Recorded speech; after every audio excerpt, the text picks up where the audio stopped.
మద్యం అక్రమ కేసులో రాజమండ్రి జైల్లో ఉన్న ఎంపీ మిథున్ రెడ్డిని ములాఖాత్లో కలిశారు ఆయన కుటుంబ సభ్యులు, వైఎస్ఆర్సీపీ నేతలు.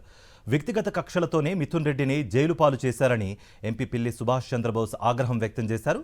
కూటమి ప్రభుత్వం కక్షపూరిత రాజకీయాలు మానుకోవాలని హితవు పలికారు.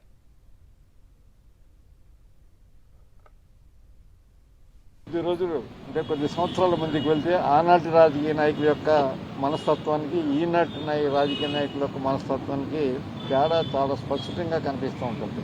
ఆ రోజైతే వ్యక్తిగతమైనటువంటి కక్షలో కావేశాలకి ఎక్కడ అవకాశం లేదు.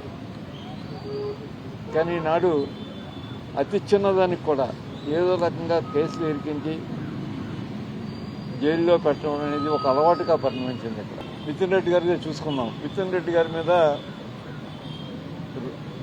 రోజులు లేదా నెలల తరబడి జైల్లో పెట్టవలసినంత అదే అంత సీరియస్నెస్ ఏమి నాకు కనిపించలేదు. వ్యక్తిగత కక్షలకి కావేశాలకి లేకపోతే ఏదో విధంగా వాళ్ళని అవమానపరచాలని, ఆ కుటుంబాన్ని మరి పేరు ప్రతిష్టలు పాడు చేయాలని చేసే ప్రయత్నం అదంత మంచిది కాదు.